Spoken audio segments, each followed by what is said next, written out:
Hello, good morning, good afternoon. If you're watching this video, I just want to say welcome to our channel. Welcome to International Rehabilitation and Reformation Center. You're welcome. How are you doing? How are we doing? I hope you're okay. I'm okay. We all are okay by the grace of God. We are asking Him to take us a day at a time. You know the song that says, "Teach me to take a day at a time. I'm only human. I'm just a woman." I don't know the song very well, but I love the lyrics. We tell God to help us take it a day at a time. Yeah, I just want to tell us a short story before I share with us what I have to share with us today. So, in 2012, I think, yes, back then I was still a cleaner. Yeah, I used to clean in people's houses. I was a cleaner here in Belgium. I used to clean in people's houses. So there is this woman I was cleaning in her house. She had a very, very nice, beautiful, and very comfortable big apartment. But all the time I would only see her and her husband. So there was one time I was curious and I asked her, "Where are your children?" So she told me no, they don't have children at it, and they don't even have the intention of having children. And then I asked her why. She said to me, when she was growing, she is a Belgian. She said to me, when she was growing up, in those their days, their parents, their mothers were allowed to only stay at home, while their parents go to work. So all their mother could do was to give birth. Their mother gave birth to, I think, 9 children or so. And so since she was the eldest, she had to take care of her 8 siblings all by herself. And most of the times the mother will not even be there to take care of the children. So she spent her her adult age being a mom. And because of that experience, she dreaded. She said to herself, she's not going, that one is enough. Taking care of her siblings is enough. She will not have children of her own, because it traumatized her taking care of her children, of her siblings. So this is to show us that the way in which we are brought up, it has a lot to play with our emotions. It has a lot to play on the decisions we make. It has a lot to play on how we see and do things. So we have to really, really watch. We have to think. We have to reflect and get back to our past.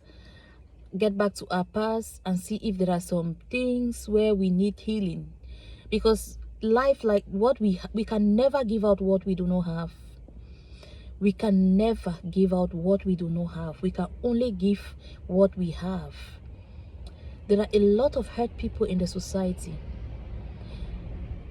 They don't even know what love is, talk less of knowing how to give it. Why? Because they have never really in their entire life experienced love. They have grown to a lot, and what we are doing, what the government is doing, what people are doing, what our leaders are doing, is trying to solve issues from the top, and not getting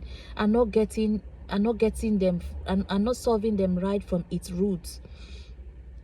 We have people who are bitter, not from their homes. We have people who are bitter because they were trained in school to come out and depend on the government. Like, for example, in my country, we have some people who are bitter because, take for example, that somebody would take 3 years to have their bachelor, 2 years to have their masters, and then they come out, they cannot get a job. They have children, they cannot take care of their children, they cannot pay their house rents, basic needs, they can't afford them. Meanwhile, they have degrees and degrees upon degrees pasted on their walls, and those degrees cannot put food on their table. So we have a lot to work on. That's why, please, when you happen to watch my video, share your opinion. Our channel is all about trying in our own little way to share what we have in order to be able to make this society, our society, a better place. When you make a comment, it's going to help somebody that will watch the video, and then they read their comments. It will help them. And when I read your comment, it will also help me it's not like I know everything, but what I have, what I know, I share, so that it's like creating a possibility for a dialogue, so we can, a forum for a dialogue, so we can discuss. You know, when you share your opinions, I learn from them at the comment section. So please, my brothers and sisters, when you watch our videos, you comment. So we have youths who have graduated from schools, who were trained to just go to school, come back and wait for the government, or to write public exams, and then again, you know, like in Cameroon, they have limited age. When you exceed that age, you can no longer apply for a government exam any longer. So we need to, in order to get away that bitterness from people, we have to start training. We have to start training people. We have to start training our children. We have to start helping them recognize the gifts that they have, because I believe that every soul on this planet that have a gift has something to offer to the society. It doesn't matter what it is. If you develop it and you become unique in that area, Bible says your gift will make room for you. Even if you were born to be a carpenter, you were born to be a bricklayer, if you do any other thing other than what you were created to do, you will not have fulfillment in it. You will not find fulfillment in it. You will not find fulfillment. So we have to start from, you know, some children, they just go to school. Why? Because they come from families that are renowned, and you know, they keep telling them the least person in this family has to have at least a bachelor's degree and all that. It is a good thing to go to school, but let it be what you want to do. Let it be what you want to do. Of course, it's good to have the basics, because any other thing you do without a basic education, you will not be able to, you will not know how to manage it. You will not know how to manage it. So you can go to school up to a certain level, so that you have the knowledge on how to run whatever thing you intend to do, be it a business or an organization, be it whatever thing you want to run. You go and get the basic knowledge, so you can be able to manage whatever thing you desire to do. You just have to set yourself.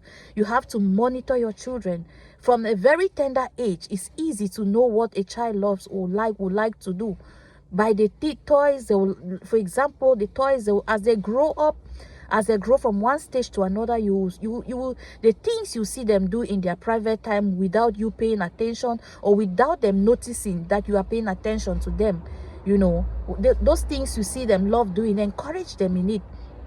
Encourage them. That's a way. That's a way to help take away bitterness from the society, take away bitterness from our youth, you know.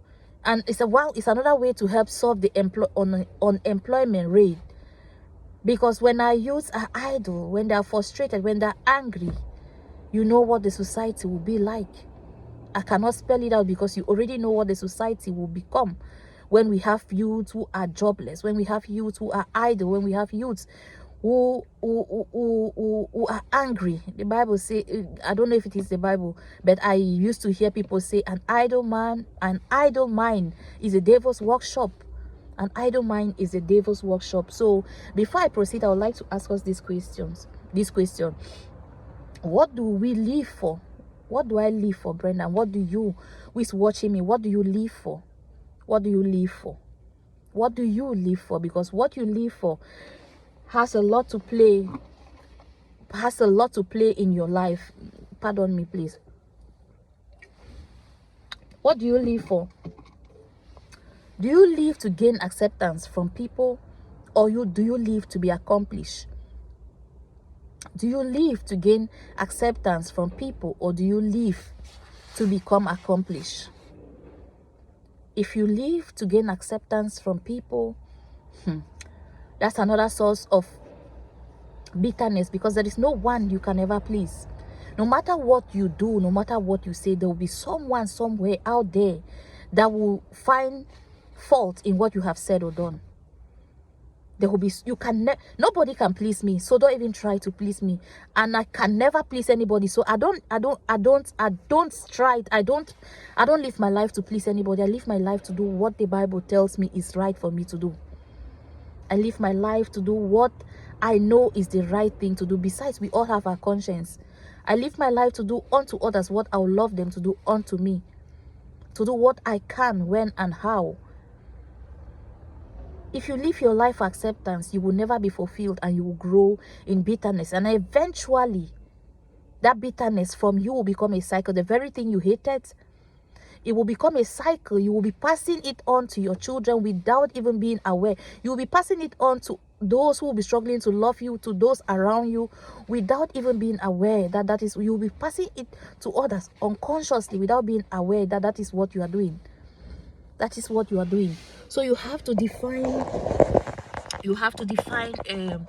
why you are here, why you are living for. You have to define it. But the best thing I'll tell us is my daughter, you know, I am privileged to have been brought up in a home where our voices, they matter, you know. Our voices, they matter, and I try my best to also raise my children in that same way. I try my best to also raise my children in that same way. And so the other day, my daughter made a post, and then she said, the best way to succeed in this life is to be you. I was so proud of her. It's a good thing that she has gotten that in her mind. The best way to succeed in this life is to be you, is to be you, is to be you, is to be you, is to be you. You can only succeed when you are you, when you are yourself. It's okay for you to want to be whosoever you want to be. It's okay. It's okay. You just, the only thing is you have to try and establish the fact that that is what you actually want to become. That is who you really would love to become. You have to try and establish that fact. There are so many ways you can assess and establish the fact that what you want to do is actually what you see yourself doing 10 years from now. There are so many ways in order to establish the fact that what you are doing presently is what, even if they wake you up 20 years from now, that is what you will still like to see yourself doing. Even if you had the opportunity 20 years from now, even if you have the opportunity to do several other things, that is the particular thing you will still choose and would love to do.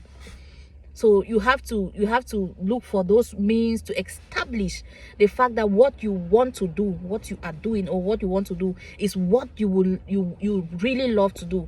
And if you have established that fact that this is what you want to do, I'll pursue it, go after it, irrespective of what. Even if you have to fail 10,000 times, learn from your mistakes from all those 10,000 times. Learn from your mistakes for as long as you keep failing until you get it right. Until you get it right. Yes, it is painful to fail.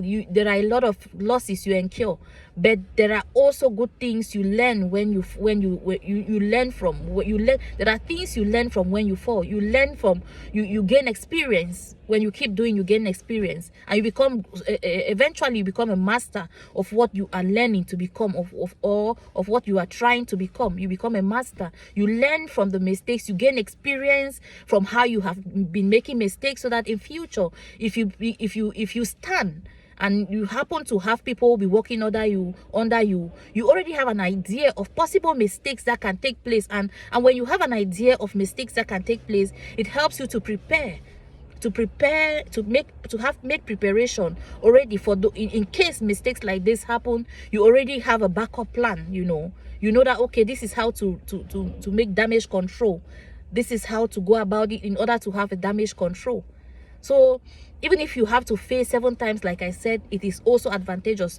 Just keep up until keep failing, no problem, until you have it right. If what you are doing is what you have established to be what you want to do, to be what you really want to do. If it is what you want to do, I want you to know that even adversaries should not stop you. Now, I would like to read this Bible verse. I would like to share this Bible verse with us. Isaiah 53 verse 2. This verse it was Isaiah talking about Jesus, you know. Isaiah 53 verse 2. Isaiah 53 verse 2. I'll be reading from the English Standard Version, and it says, "For he grew up before him." He grew up before him. Pardon me, I take it all over. "For he grew up before him like a young plant and like a root out of dry ground. He had no form or majesty that we should look at him, and no beauty that we should desire him." He was talking about Jesus Christ. Jesus accomplished his purpose. He came to save mankind. He came to bless us with salvation.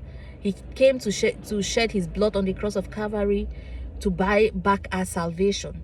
He accomplished it. Yet the word of God makes us to understand in Isaiah 53 verse 2 that he will grow up like a young plant and like a root out of dry ground, that he had no form of majesty, he had no form of beauty that could attract us to him. Which means irrespective of our situation, our circumstances, irrespective of even if the conditions in which we find ourselves in, they are unfavorable, even if we do not have the physical looks, we do not have the style and all that, if what we are doing is what we were created for, in no time God will lead us. His word says, to whom his hand is established, his hand is there to strengthen. If you walk in any other thing other than what God called you to do, you will never make it, and you will live a hateful, a jealous, you will live a jealous life. You will live a life full of jealousy and hate, because you will see others flourishing in their gifts, in their calling, and you'll be like, simply and you know, you will not be happy with your own self. When you have found that thing which you know it is your calling, learn to say no. When the enemy comes to tell you, turn stones into bread, just like Jesus said no. And the enemy might not say literally like he said to Jesus, that if you know you are a child of God, you are the son of God, turn these stones into bread. No, he might not say that to you literally. I'm just using this as an example. But there are other ways they can if what you desire to do, there are other ways in which they can convince you not to do it. Like, for example, they can tell you what you want to do is going to take you long to do it, because if you by the time you get finished, maybe you'll be old and you will not be able to work for long. Or they can also tell you the salary is not good. You know, first of all, what is your drive? What is driving you? What is your motive? Why do you want to do what you want to do? Let your drive, let your motive be the one that will give you the strength and the go ahead and the encouragement, irrespective of what others say, to do what you want to do. Because remember that God, he looks at our motives. He looks at our motives. That's why his word says sometimes we ask, he does not give it to us, because he searches our motives and he sees that our motives are not correct. So when you have found that one thing which you know it is what you were born to do, pursue it with all your might, and God will be with you. His word says, to whom his hand is established, his hand is there to strengthen. His strength will be there with you every step of the way. He will make ways of escapes for you. He will make ways of escapes for you, because what he has asked you to do, you don't have to go after it. You just have to develop it. It is already in you, and he has equipped you. He has equipped you. He has equipped you. You have the grace. You have everything that it takes for you to accomplish it.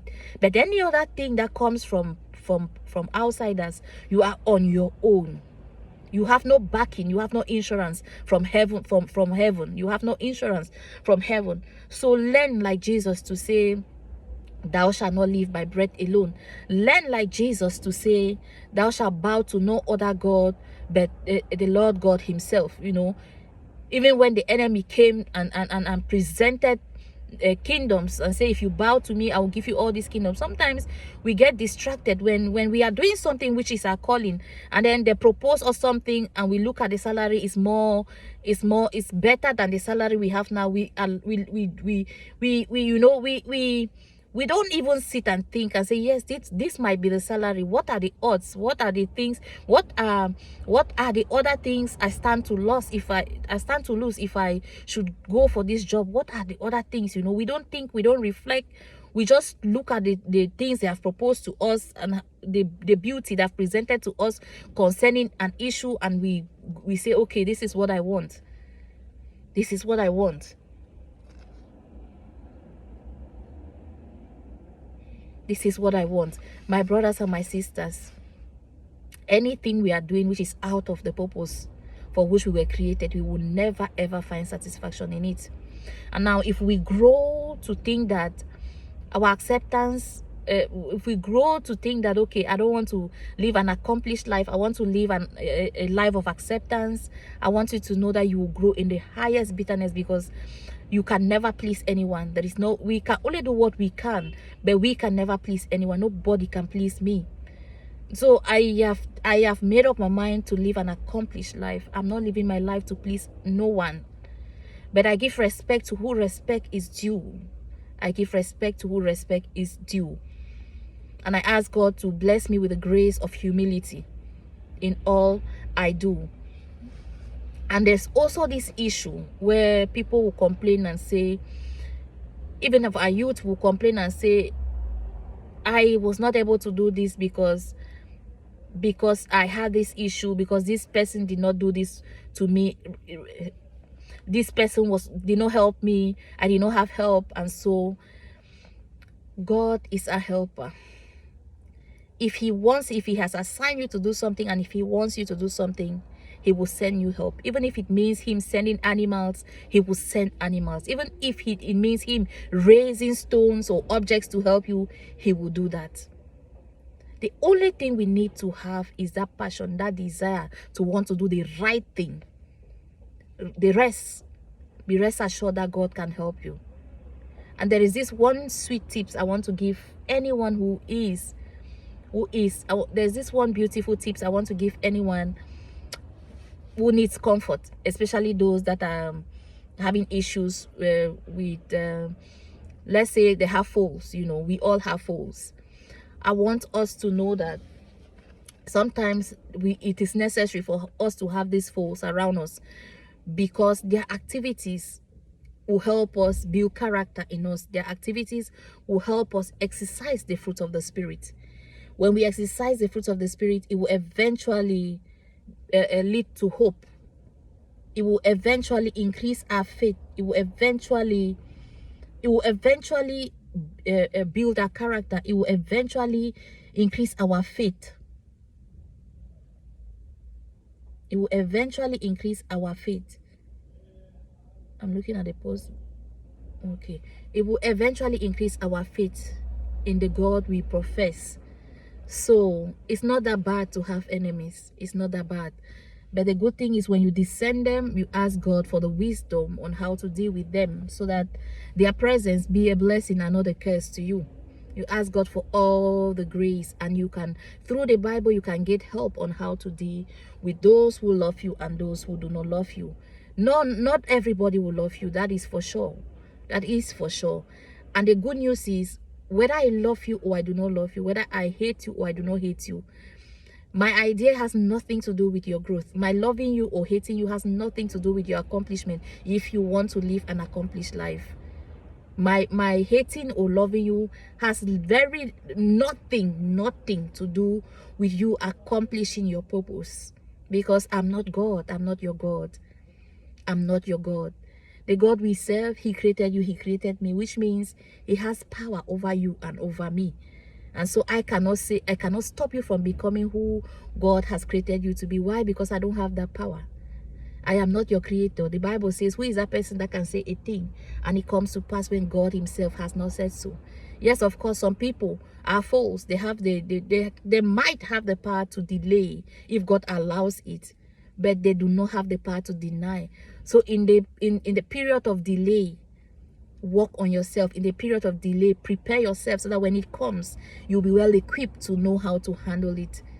We have to search topics and things that will help us not make the same mistakes our parents made in the past, if we want our generation or the generation we are bringing forth to make a better society.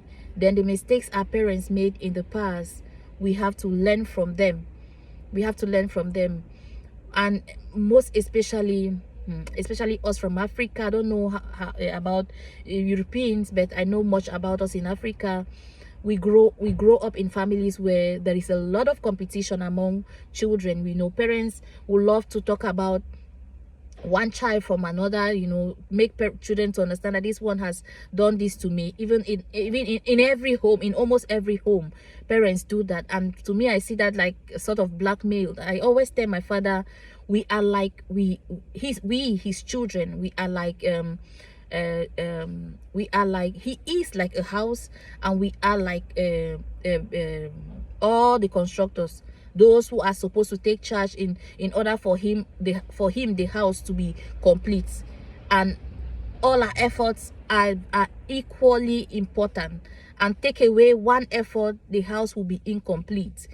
You know, take away one effort, if there is no person to even carry the sand from the sea, from the stream, there will be no sand to mold the blocks with, and practically there will be no means to even build the house. So I used to tell my father, it doesn't matter where the money is coming from. We have our separate ideas.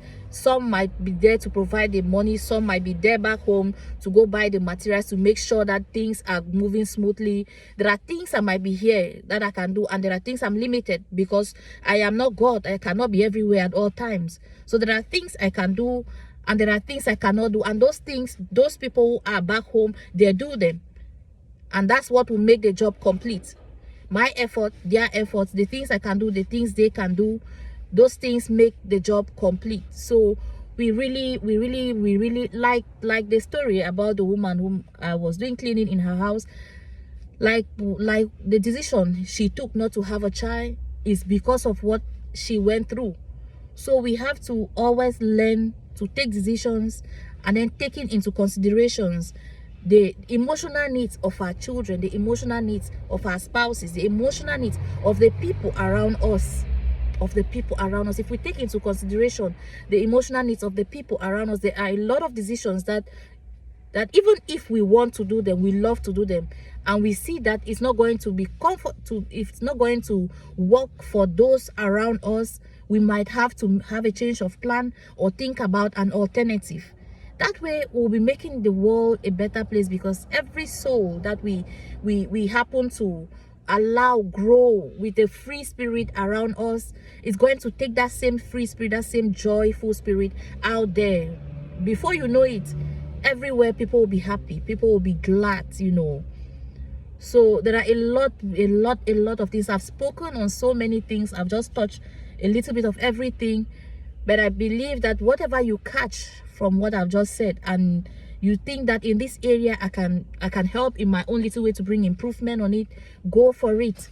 Youths of today, go to school, study, identify your gift, identify your talent, develop it, and ask God for a sponsor or for the grace to be able to establish that gift, so that it might become a blessing, not only to a job opportunity, not only for you but for others. You know, we fight, we kill ourselves, we destroy ourselves, and we think that the government has to do everything.